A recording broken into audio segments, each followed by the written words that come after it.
दोस्तों नमस्कार। आप सभी को गणतंत्र दिवस महापर्व की बहुत बहुत बधाई और शुभकामनाएं।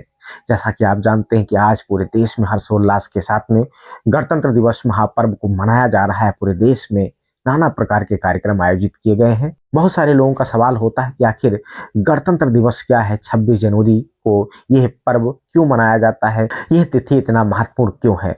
तो आइए मैं आपको बहुत सरल शब्दों में बताता हूँ कि गणतंत्र दिवस क्या है। तो साथियों, जैसा कि आप जानते हैं कि हमारे देश में सैकड़ों वर्षों तक अंग्रेजों का शासन था। तमाम कुर्बानियों के बाद में, तमाम लड़ाइयों के बाद में 15 अगस्त सन 1947 को हमारा देश आजाद हुआ। देश के तमाम वीर सपूतों ने अपने प्राणों की आहुति दिया।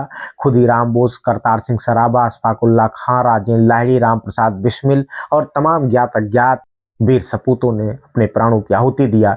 तब जाकर के हमारा देश आजाद हुआ और हम स्वतंत्र हो गए। अंग्रेज हमारे यहाँ से चले गए।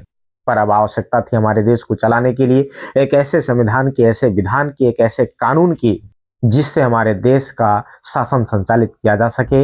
ऐसा संविधान जो हमारे देश के हर संप्रदाय, जाति, धर्म और मजहब के लोगों को आगे बढ़ने का अवसर प्रदान कर सके।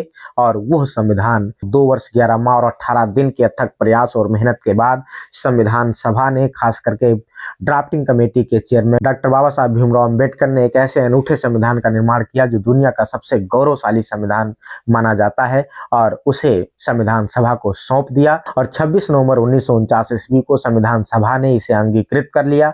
और इसके बाद 26 जनवरी यानी आज ही के दिन हमारा भारतीय संविधान लागू किया गया और हमारा देश गणराज्य बना। हमारे देश में लोकतंत्र की स्थापना हुई, यानी हमारा देश पूरी तरह से आजाद हो गया। अब हमारे देश में हमारा कानून था, मतलब अब हमारा देश पूरी तरह से लोकतंत्रात्मक गणराज्य बन चुका था। मतलब अब हम किसी दूसरे राष्ट्र या देश के गुलाम नहीं थे। तो आज ही के दिन हमारे देश का संविधान लागू हुआ। हमारे देश में सभी व्यक्तियों को, सभी धर्म, जाति, मजहब और संप्रदाय को मानने वाले लोगों को आगे बढ़ने का अवसर मिला था। और तब से लेकर के निरंतर हमारे देश के सभी धर्म, मजहब और जाति संप्रदाय के लोग एकता, बंधुत्व और भाईचारा के साथ में देश में रह करके देश को आगे बढ़ाने का काम कर रहे हैं। हमें उम्मीद है कि हमारे देश के लोग आपसी भाईचारा और सद्भावना को बनाए रखेंगे और हमारे देश की अखंडता को अक्षुण्ण रखेंगे और हमारे देश को निरंतर आगे बढ़ाते रहेंगे। यह दिवस हमें याद दिलाता है कि हमारे देश में हिंदू, मुस्लिम, सिख, ईसाई, जैन धर्म, पारसी, बौद्ध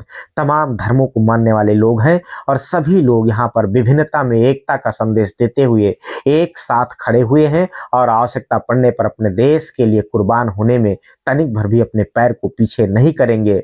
ये हमारे देश की खूबसूरती है। ये हमारे देश की खूबसूरती जिंदा रहे, हमारे देश का ये संविधान जिंदा रहे और हमारा देश तरक्की करे, आगे बढ़े और सभी खुशहाल रहें। इन्हीं शुभकामनाओं के साथ आप सबको पुनः गणतंत्र दिवस की बहुत बहुत बधाई और शुभकामनाएं। जय भीम, जय संविधान, जय हिंद।